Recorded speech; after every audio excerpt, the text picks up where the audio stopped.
Assalamualaikum warahmatullahi wabarakatuh. Alhamdulillahirabbil alamin wassalatu wassalamu ala asyrafil anbiya'i wal mursalin sayyidina wa maulana Muhammadin wa ala alihi wa ashabihi wa man tabi'ahu bi ihsanin ila yaumiddin.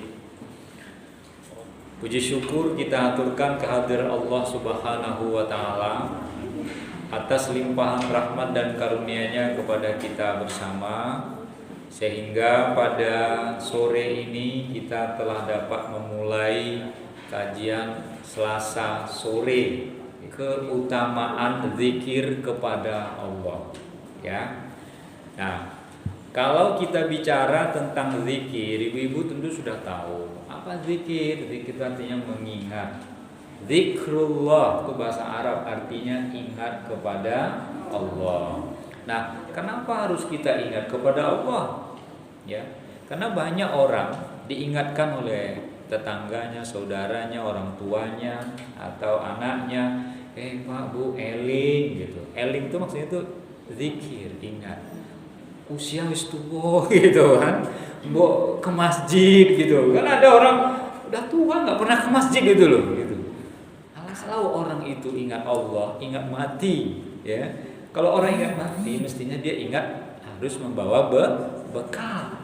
Dan bekal itu perlu diapakan, Ibu? Disiapkan. Nah, kenapa kita disuruh berzikir Allah? Itu ada firman Allah dalam surat Al-Ahzab ayat 41. Surat Al-Ahzab ayat 41 Allah mengatakan, Bismillahirrahmanirrahim. Ya ayyuhalladzina amanu dzkurullaha dzikran katsira. Kata Allah manggil kita, hai orang-orang yang beriman. Kita orang-orang yang beriman, nggih. Berzikirlah dengan menyebut nama Allah, dengan zikir yang sebanyak-banyaknya. Poinnya, zikir itu mengingat Allah. Poin kedua, dengan menyebut Allah itu tapi yang banyak. Ingat Allah itu banyak. Makanya tadi saya bilang, kalau ada orang gak ingat mati, berarti dia tidak ingat Allah. Kalau orang gak mau sholat, berarti dia tidak ingat Allah. Karena sholat itu adalah untuk mengingat Allah. Nah, sholat itu sendiri kan di dalamnya ada doa semua kan. Tetapi kadang-kadang orang tidak mau melakukan sholat itu. Kenapa? Karena dia hanya Islamnya itu banyaknya adalah Islam KTP. Hanya di KTP saja Islamnya, tapi tidak menjalankan Islam.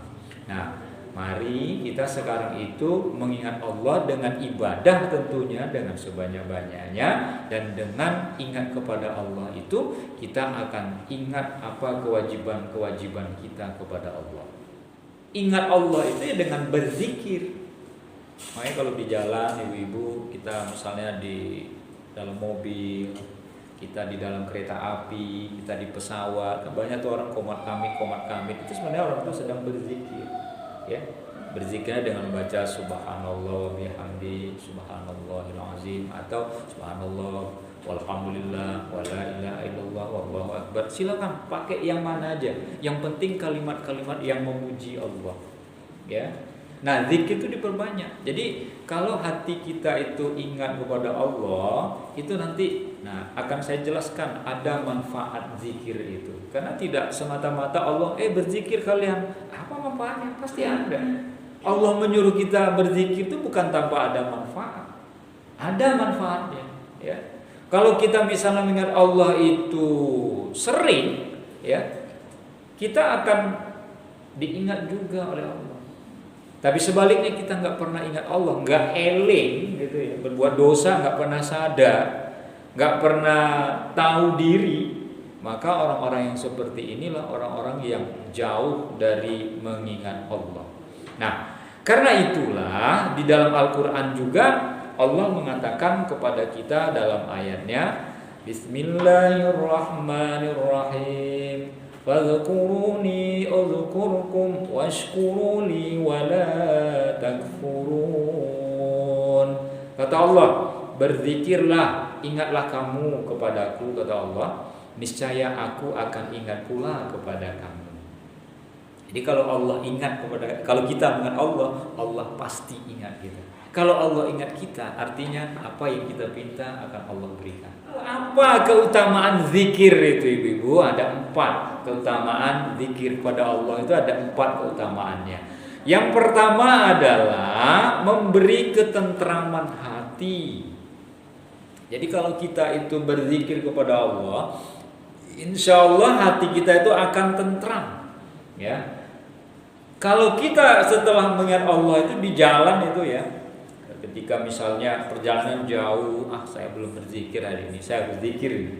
Kalau kita sudah berzikir, ninggalkan anak di rumah, ninggalkan keluarga di rumah, tenang kok. Kenapa? Karena kita tenangkan hati kita itu dengan berzikir. Dalam surat Ar-Ra'd ayat 28 Allah mengatakan, Bismillahirrahmanirrahim, alladzina amanu wa tatma'innu qulubuhum bidzikrillah, ala bidzikrillahi tatma'innul qulub. Kata Allah, yaitu orang-orang yang beriman dan hati mereka menjadi tentram dengan mengingat Allah. Ingatlah, hanya dengan mengingat Allah hati menjadi tentram. Jadi dengan mengingat Allah itu hati tentram, memang betul kok. Dan yakini bahwa hidup kita itu di tangan Allah. Kalau kita mengingat Allah itu dalam keadaan kita nervous banget, sangat gugup sekali, ternyata dengan berzikir itu bisa menenteramkan hati kita. Dan kalau kita yakini itu adalah firman Allah, karena Allah sendiri yang mengatakan dengan mengingat Allah hati menjadi tentram. Jadi ibu, kalau lagi ada masalah di rumah tangga, dengan anak kah itu, dengan tetangga kah itu, kita dalam hidup kan pasti ada problem, ya. Nah, kalau ada masalah yang membuat hati kita terganggu, yang membuat pikiran kita terganggu, bikin kita stres gitu, maka dibuatlah manajemennya dengan banyak mengingat Allah supaya hati kita tentram. Itu yang pertama. Lalu yang kedua, ya, keutamaan zikir kepada Allah itu atau ingat kepada Allah adalah taman surga. Jadi ingat kepada Allah itu adalah taman surga. Hadis yang diriwayatkan oleh Anas bin Malik radhiyallahu an, kata Rasulullah, jika kamu melewati taman-taman surga, maka singgahlah dengan amat senang. Mendengar itu para sahabat pun bertanya, apakah yang disebut taman surga itu ya Rasulullah? Beliau menjawab, halakoh zikir. Jadi kata Rasulullah ketika ditanya sahabat itu, kalau kalian ingin ke taman surga itu, ditanya loh sahabat, taman surga itu apa? Halakoh, kelompok zikir.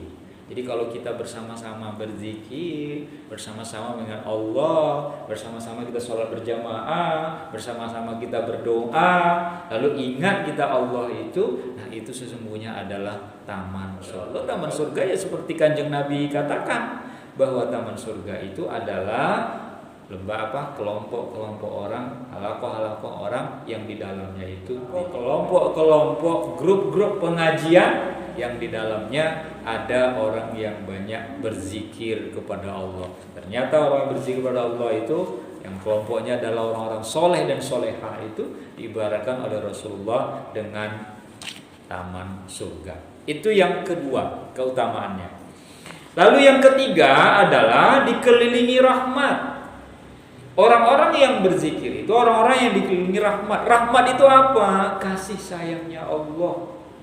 Jadi kalau kita itu disayangi oleh Allah, apa yang kita pinta itu dikabulkan oleh Allah. Ibu, kalau ibu-ibu sayang kepada anak-anak ibu, kira-kira kalau mereka minta dikabulkan enggak? Kabulkan. Wong sayang kepada anak kok. Anaknya pinter, Bu, saya besok kalau tamat SMA lalu keterima di UGM, terima di UI, saya dibelikan motor ya, Bu. Oh, tenang nak, tenang no, ibu belikan. Karena kita senang, karena kita sayang sama dia. Tapi kalau misalnya udah anak itu kerjanya minta duit, sekolah angel disuruh, prestasinya itu jelek, nilainya nilai pemberani semua. Merah maksudnya ya kalau raportnya. Ya kan merah itu kan warna pemberani. Dia mintanya banyak. Walaupun ibu-ibu mengabulkan, walaupun saya juga ngabulkan nama sama anak ya, tapi kadang-kadang nggak plong. Bocah kok permintaannya ini, paling disuruh nulung aja angel, disuruh sinau aja angel, disuruh belajar angel gitu kan. Rasanya kita tuh nggak plong kalau ngasih gitu loh. Tapi kalau anak itu pinter, soleh, solehah gitu loh, sayangnya kita itu ke anak kita itu kadang-kadang nyawa pun kita berikan untuk mereka itu. Oke? Nah Allah kepada kita melebihi itu, ibu-ibu.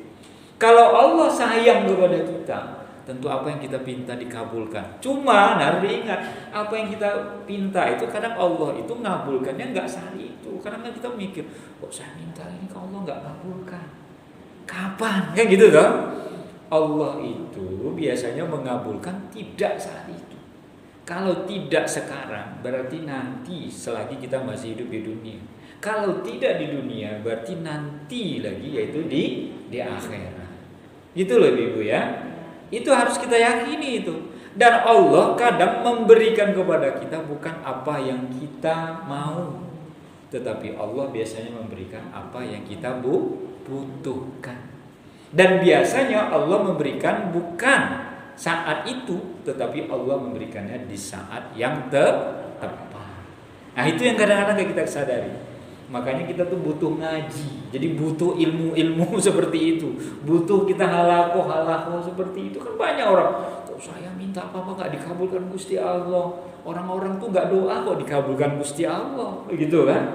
Bahkan orang sholat itu dikabulkan Gusti Allah, anaknya pinter-pinter. Orang tahu ngadap kiblat, kok rezekinya ya mudah gitu.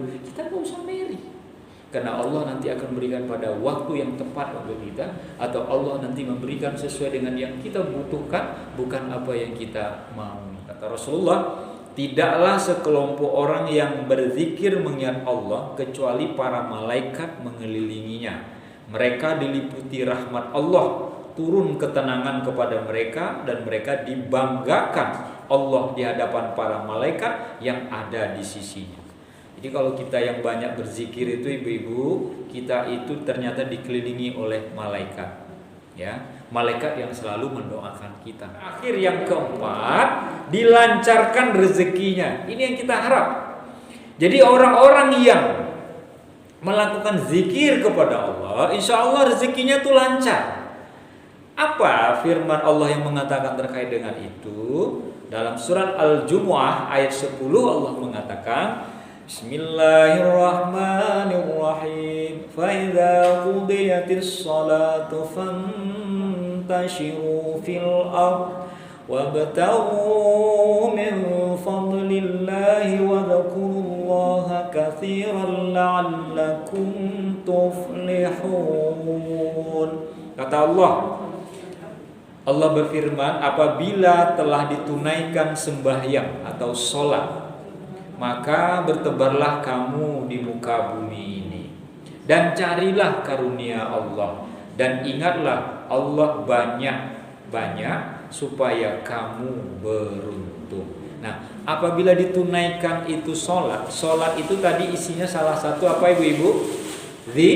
Zikir. Setelah kita berzikir, kita fantasyiru fil ard, bertebar kita, mau bekerja silakan, mau cari nafkah silakan, ngurus anak silakan, ngurus rumah tangga silakan, mau piknik silakan, mau plesir silakan, mau kuliner silakan, enggak apa-apa.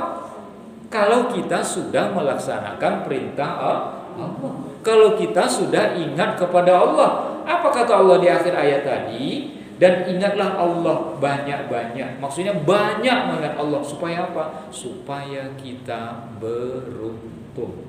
Nah, jadi berzikir itu insya Allah akan dimudahkan rezeki kita. Kenapa?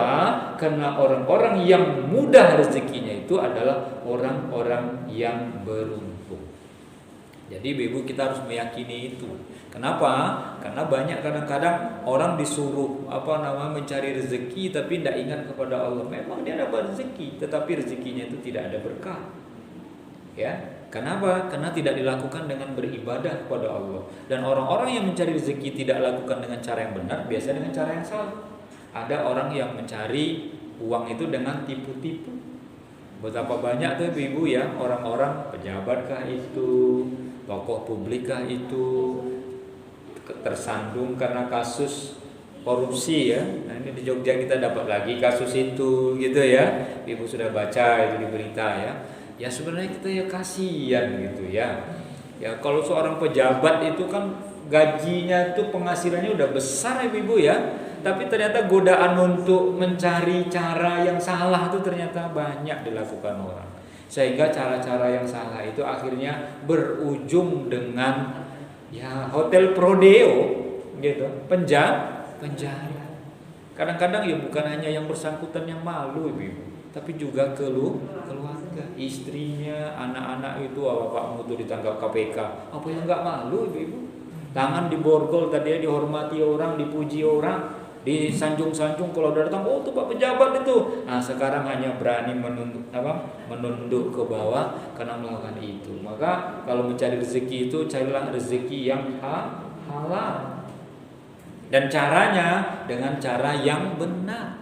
Kalau kita lakukan dengan cara yang benar dan halal itu, insya Allah kita akan beruntung. Nah, dari 4 keutamaan zikir itu, saya mengajak ibu-ibu semua untuk mendengarkan hadis yang diriwayatkan oleh Imam Muslim, di mana Rasulullah mengatakan, barang siapa membaca subhanallahi wa bihamdi selama atau sebanyak 100 kali sehari, maka dosanya akan dihapus oleh Allah meskipun sebanyak buih di lautan. Dosa kita dikit apa banyak ibu? Banyak. Tidak ada orang yang dosanya dikit. Kadang kita salah omong, kadang hati kita sama orang, walaupun kita nggak mau mengucap aja, Allah mau kayak ngono gaya. Itu udah punya dosa belum? Udah dosa kita. Kalau orang tuh nggak bergaya, Allah sok ayu, sok kemayu. Nggak ngomong sih dalam hati, tetapi itu udah dosa itu. Dan kadang-kadang kita nggak sadar itu, Pak. Kadang kalau kita astagfirullahaladzim, itu ibu zikir itu, ingat Allah, ngapain saya ngurus orang gitu kan? Kan ada orang seperti itu kan. Tetangganya yang beli baru-baru kok kita yang sakit hati gitu loh. Ya kan? Tetangganya yang lagi dapat hadiah, kok kita yang loro hati gitu ya, nggak bisa tidur. Ngapain gitu loh ngurus orang? Orang itu belum tentu ngurus kita. Kadang-kadang energi kita itu ibu habis untuk mengingat orang, mengurus, maksudnya mengingat urusan orang. Padahal yang bagus itu jangan mengingat orang. Mengingat siapa ibu? Allah. Makanya zikrullah, ingat Allah. Tapi kadang-kadang yang namanya kita manusia ya, ada orang, mohon maaf, tetangga punya mobil baru, rumah kita rasanya lebih kaya dari dia. Nah dalam hati sudah muncul. Yang jelas itu bukan kita yang jamaah masjid ini ya. Orang-orang tuh langsung ini, Allah mempunyai mobil kayak gini aja gaya. Paling ya untuk utang gitu kan. Paling ya untuk di kredit gitu. Kalau plat TW, plat kredit gitu. Kita kadang-kadang sudah prasangka yang buru-buru. Kalau kita ingat pada Allah, ya alhamdulillah. Zikir kita kan, tetangga kita punya mobil baru, kita ikut senang. Ketika temu dengan tetangganya, kita tinggal ngomong, esok aku ento anu ya, bareng dengan mobil barunya nganyari gitu kan. Kapan syukurannya? Gitu. Kan enak gitu loh. Tapi malah tetangga yang punya mobil baru kok kita yang loro hati itu ngopo gitu kan. Padahal yang beli YODE, yang punya utang YODE, bukan urusan kita. Nah, maka ibu-ibu saya anjurkan kepada kita, mari kita membaca ini setiap hari 100 kali. Kurang lebih mohon maaf. Assalamualaikum warahmatullahi wabarakatuh.